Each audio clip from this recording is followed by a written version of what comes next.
Good morning. Morning. How's everybody doing? Fantastic. Your new place looks great, Glenn. Thank you. So, while we wait for a few more people, how was your weekends and how are things business-wise looking? Let's start with Lynn. How's business in your neck of the woods? Actually, pretty busy. We had 2 closings this week and picked up 2 new listings. Fantastic. Are open houses busy or not doing them? We're mostly listed in places we can't do open houses. We do the by invitation only, brokers open. We get a pretty good amount because we attend Marketing Madness every week.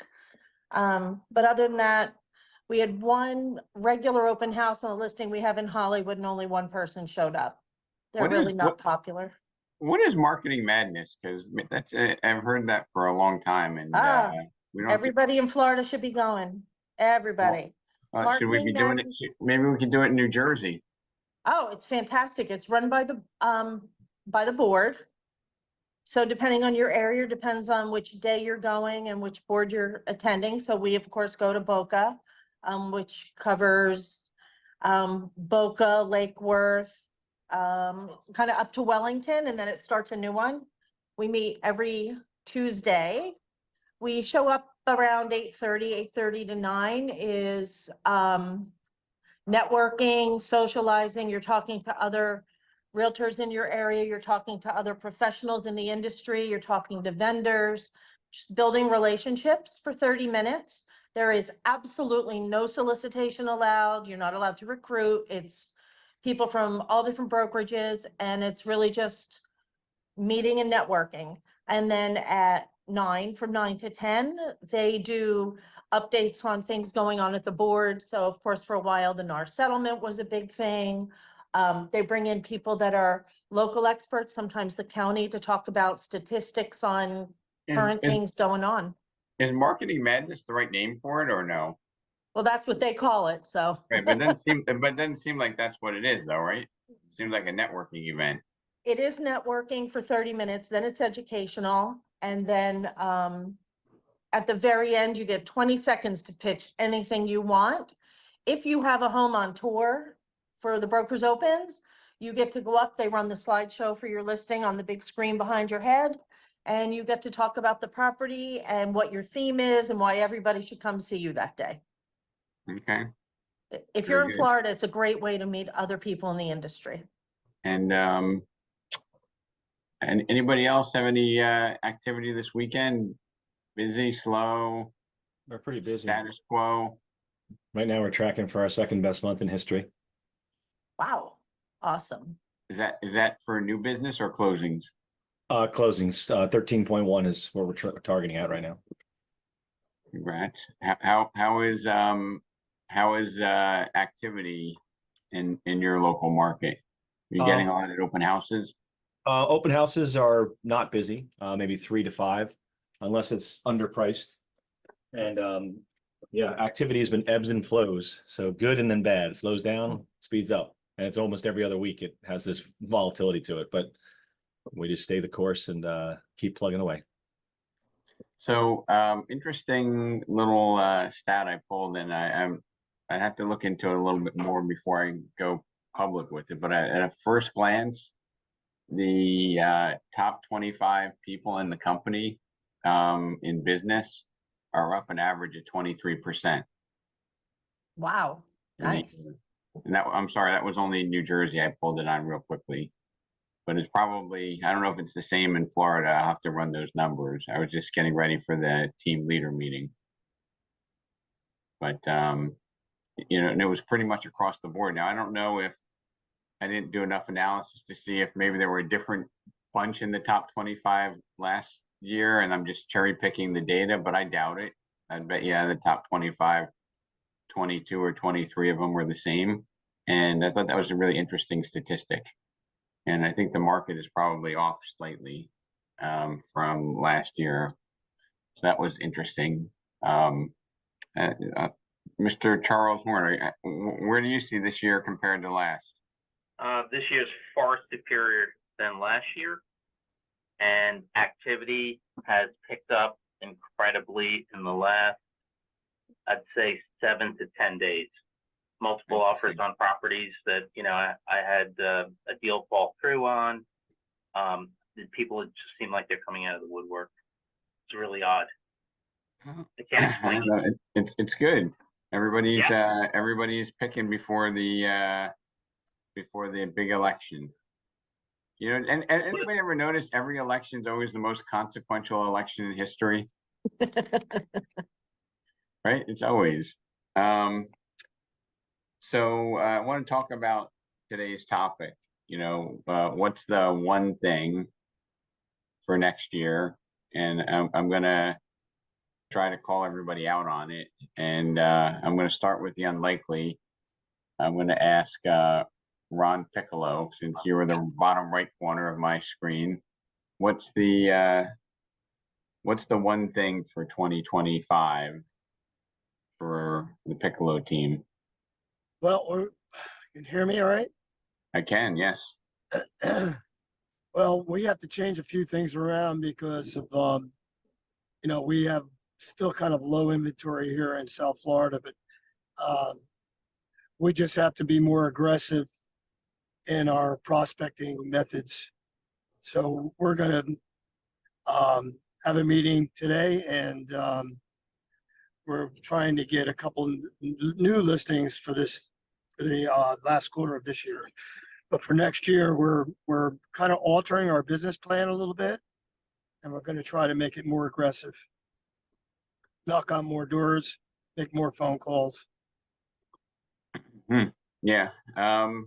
Maybe Ron, with you and your son, if you can, mix up the scripts, right? Experiment. And I know when I look at people who are making calls, especially, unsolicited calls or cold calls, there's a certain fear in their eye. And I think we need to change that to an excitement, right? It's, and with the fear, people won't continue. But when it's excitement and intellectual curiosity, I think we'll be able to sustain it. Anyway, I agree. I agree. What three things are you going to change? Since I'm intrigued. Well, now that when you mentioned the scripts are really important. We changed it up so it's not like when I listened to Ryan prospecting, the same old script that we've been using, it did work, but now it's not getting us the conversations with people. So he changed it up and said he's calling a lot more expireds, and he's changing it up a little bit so it makes it. Can I ask you a question? Sure. Did you wind up selling this property on your own? No. Oh, so okay. So he changes it up a little bit to make it more open for conversation. Ron, do you do calls yourself? I do the geo leads, and he does all the expires and FSBOs. So geo is like circle prospecting?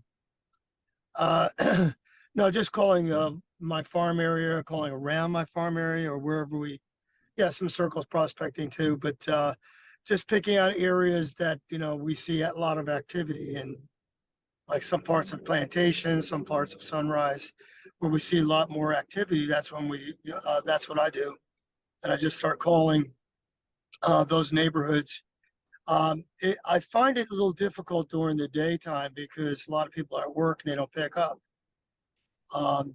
So that's what we're going to talk about today. We're just going to try to see if we could change our times up from early evening or be more aggressive on Saturday mornings. Okay. So my one thing is just to put it out there is to stop doing the things that seem important but don't have an overall impact on my 2025. That's my one thing. I'm going to stop doing the things that aren't going to impact the entirety of my year. And there's a lot of those that come in. A lot of them are hidden in your inbox or your text messages. And then, the three things that I'm going to do differently Um, I am going to delegate and measure a lot more frequently with the leadership team. Um, I am going to lean into virtual solutions more, and I'm going to solicit more opinions from the group that's going to be visiting us in Baltimore, the team leaders and the top producing agents. I think we have 18 team leaders and 11 or 12 agents that were platinum or higher that will be joining us at the event. So I think we'll have a pretty awesome group. And that's mine. Charles, what's the one thing that you're going to change in 25? The one thing is daily. Besides brokerages, if you don't change that, I'm going to break your leg. Calm down, there, pal. You know what? I'll keep my word. This gets recorded, so you guys dub that out. No, seriously, all your calls have inspired me to get really back to some of the basics, in terms of discipline, focus. The key is time blocking. Once I set my goals for 2025 on a daily, weekly, annual basis, I used to do that, and then I just kind of got away from all of that stuff. And I want to get a assistant in 2025 to help me with my existing business, so I can continue to grow it, and then eventually build the team. Fantastic. Michael Gopi, Yes. Hey. what's your one thing? I know you have a lot of things, but what's the one North Star for you for 2025? The 2025 goal is not about me. It's about my team. So my goal for 2025 is to help my team members individually hit the 100% club for each of them. Okay, that's your North Star. And what's one of the three things that you're going to do to help us achieve that? We're gonna meet frequently with the team, motivate them. I'm gonna try to get them to be full time so they could, really to succeed in real estate, you can't have 2-3 jobs. Real estate has to be your primary job. I mean, because if a client calls you at 10 a.m. and your other job, you're gonna lose the client. You got to be available. So my goal I agree. 2025 I is to agree. make my teammates full time, all of Yeah, them. I agree. Got to be full time. Just looking for my notes. Can't find where I had this, but anyway, one of the things I was thinking about in that vein, Michael, because the majority of your new agents are going to have to earn their stripes with buyers before I think they can, get heavy into the listing side. And I think it's a natural learning phase. I have a very well thought out listing theory, listing practice, listing process, right? In terms of mindset. But one of the things that I want to work on is expectations for buyers, because I know it's very different. And I know I talk about it in like a little bit here, a little bit there, a little bit here. But I think for buyers, the first thing that we need to do is, we need to have that conversation that has integrity, and then we need to do like a reality check, right? It's like I think we run around with buyers that aren't grounded in reality, and I think every buyer in 2025 should know if what they're looking for sold in the past 12 months and how many times it sold. So if they're looking for a 4-bedroom, 2.5 bath on a 1/4 acre in a particular area, we ought to do like we do with a seller. We look at the comps for the past, 6 months.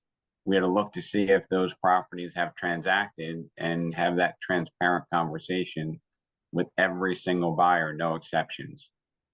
Because I believe when I'm working with Lauren on the Zillow leads, we have a lot of agents that are on hopium. They're excited to work with a buyer, but the buyer is not realistic in what they're looking to achieve and accomplish. So I think that's something that, I'm gonna put out there for your team members to have a little bit more structure. All right, Jessica, welcome to our call. You got a great photo there, by the way. Can you hear me? Yes, thank you, Rob. I appreciate it. And anything we can do to help the Camino team? No, honestly, I think that was really great feedback in regards to buyers. I think right now, like you said, the market is a little bit difficult when it comes either to the listings or the buyer side, just because you can be working with someone for like 6 months, even if you kind of break down the expectation of what to expect. I think maybe going a little bit further back would be a little bit more insightful to the buyers, just because, like I said, maybe 3-4 months working with a buyer in there, they might have found a house, but not the perfect house or not within the budget or, so we're trying to get creative and kind of expanding on that. Okay, well, if it's not in your budget, then maybe look at something that needs a little bit of work and it's in a, lower budget, or if it's something above your budget, if they do have that stretch, because try to keep people within a budget, but those kind of expectations are kind of go out the window nowadays. Because Yeah, I think even pretty much, 30,000, 40,000 over ask. I I mean, think pretty much everybody blows their budget, Jessica. Yeah. Even like when we go back to when, us on the call bought our first property, we probably went outside our budget. I think that's just the natural course of the business. yeah, And I think most of the time we have no regrets when we do it. yeah. I think on another note is some of the calls that we've been making are, and I think they're like maybe 6 to 8 months out, or just kind of thinking of more of the spring sale. But we've talked to people who, we don't approach them for the listing.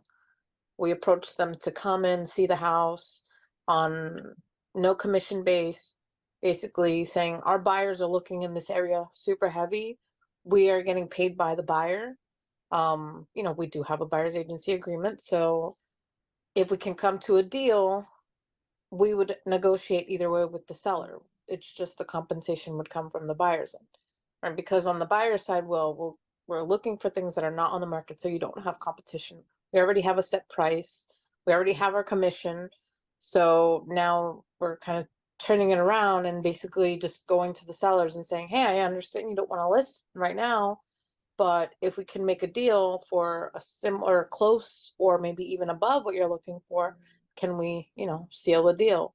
I have talked to a couple of prospects who are, like I said, either looking in the new year, like early new year, or spring market to make that a potential sale. So Jessica, here's a thought I have, and I'm just trying to put it in the right context. Yeah. Would you go to an accountant if they said, you know what, I'm pretty sure that we're not going to get audited and get a big fine and go to jail? Mm-hmm. Like, you wouldn't do that, right? You would want an Okay. accountant that knows exactly what they're doing. You wouldn't want to go to a doctor that is uncertain about what they can do. And for me, somehow it's acceptable to work with somebody for 6 to 18 months and then not buy a house. Like, to me, that's malpractice, right? Because we're not doing the homework and giving them the advice that they have to hear, as opposed to, oh, I can't tell them what to offer. I can't, like, our industry has somehow eluded the principles of normal business, right? Because if somebody wants to sell a house, if they price it right and they get it, they present it well and they price it right, it's going to sell in any market, right? Yeah. And if you're looking to buy a house, okay, if that house exists and we have the competence and intellectual integrity to share that with the prospect or the buyer, they're going to be in a house, Yeah. right? Yeah. And if they're running around with people, it's because, instead of buying a listing, it's buying a buyer, right? Because you're misleading them and you're chasing the market. And when I always ask you, what do you call it when you pull the trigger, you stop the clock? Is that it? Right? I guess. No, Glenn, is I that know what the you call it? phrase, yeah. Stopping the clock? Yep. Yeah, so you stop the clock because over time, houses go up. You're trying to save more money. You're trying to look for the best deal, Mhm. right? But if you've been looking for 6 months or 18 months, chances are 18 months ago, that was the best deal that you saw because Yeah. prices only went up. Interest rates in this environment probably went up. So I think we need to have that. We need to have that skill set and mindset to get people who are committed to buying in their house quicker, not for our sake, but for their sake, right? Well, the other aspect of it is part of my business is working with investors who are flipping properties. So on the note where I'm targeting the community that I'm, just my local neighborhood, um, it kind of picks up my inventory not just for the investors, but for the listings as well. So as far as the price point is concerned, it's totally out of the budget for the buyer. Um, so it's more of an approach of getting a connection with the seller, but we're going for the listing. And for them, one of them is looking to sell after the new year in January and another one in April. So this is just some of the work that we've been doing that kind of has transitioned. So where we're, trying to take the approach of like we have a buyer, it also is kind of working on the other side because we are building that connection and that rapport with the seller where we know that the buyer is not going to want to buy the property at a specific price, but then the seller feels, okay, well, this is all the follow-up that we've done. This is all the communication that I've done. Now it's time. And, the goal is for them to list with us at the price that they're looking for while building the rapport and still saying, I have a buyer. Even if I did bring a buyer to one of the properties. It's just, like I said, the price was totally Right. fetched, but we build that connection with the seller. Thank you for allowing us in. We know what the layout is. Should we have another potential buyer comes to us in the area, that So, is a property that we can so, target. so we're getting a little bit compressed on time here, but I want to put this out for everybody to kind of ponder. When was the last time that you took a listing that surprised you that you couldn't sell or that sold for significantly different than what your initial reaction was? Probably a long, long time ago, right? And the same thing is true about buyers, right? Like it's the reverse listing appointment. You look at the transactions, the probabilities. Hey, Jessica, every 5 months a property like this comes on the market, or there's 2 a month that transact. So we just need to be very specific on how we're going to be, getting that particular product to our buyers. But I would say, we have high levels of confidence when we see a property coming on the market. We know exactly what needs to be done to move it at the optimal price. Whether the consumer or the homeowner or the property owner takes our advice, and whether we choose to work with them is another question, right? If somebody is not going to be realistic, I think the abundance mindset puts us where we might turn away that business. Okay, because we have a better use of our time. We've all had or seen people who've taken a listing in our careers that has been an albatross, right? Why is this not selling? You got to keep calling them. They keep calling you. Any feedback from that showing, that's like a desperation mode. We need to be the leaders. We need to be the leaders, the team leaders that are going to give the guidance and the certainty to people in this business. Okay. I was on a coaching call with my coach who has a broker owner. Actually wasn't a Remax that he coaches, but they were up in Canada, and I think they had 400 and some agents. And he said 182 of them were tied for last place, which means they had zero. It's like 40% of the office year to date when he did this review were tied at zero. And what they did is they basically did a motivation and a skills test and got people to, either change what they're doing or get out of the business. But I know for certain that, if you're not with Michael Gopi and getting people to make 100K or make 250,000 in this business, that we're missing the boat. I mean, there's so much opportunity here to just have the structure, to do the right thing. I think I might have mentioned it on last week's call, or it might have been on the mastermind, that if you got a job for even as low as $250,000, most people, would they show up late for work? Would they give the middle finger to their boss and say, I'm not going to do what you asked me to do? I doubt it, right?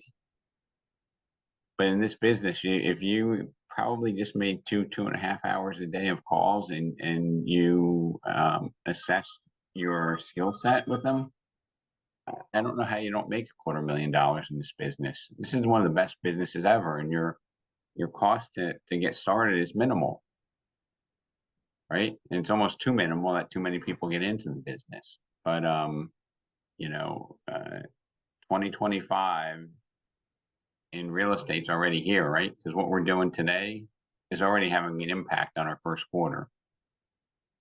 It's already having an impact on our first quarter.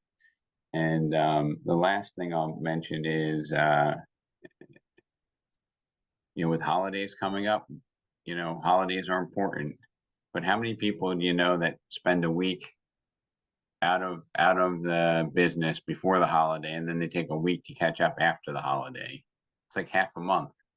Okay, holidays are holidays, but I think we need to compartmentalize and be a leader. If you're making $250,000 for a Fortune 100 company, right? They're not going to say, "Oh, take off 2 weeks for every holiday," will they? No. But we believe, well, they're independent contractors, they can do whatever they want. Well, we are leaders. We have a duty to help them get off to a good start for the 2025 season. And that start is happening today. Their actions or inactions are already impacting next year. So anyway, we got 1 minute left. Anybody have any final comment? And for those of you who are coming to T2, it's next week. Can you believe it? Next Tuesday is the big day down in Baltimore. Any final comments? Yeah, Anybody? I got a final comment. Go Yankees! The Yankees are gonna win it all. Yes, it was disappointing for the Mets, but it was a good run. All right. And Rob, Well, I how look about this? forward to seeing you next week too in Baltimore. I'm excited. All right, and I'll be down there this week, Michael. But how about this? Go Gopi. I like it. Take care, everybody. Thanks, Rob. Bye-bye. Bye.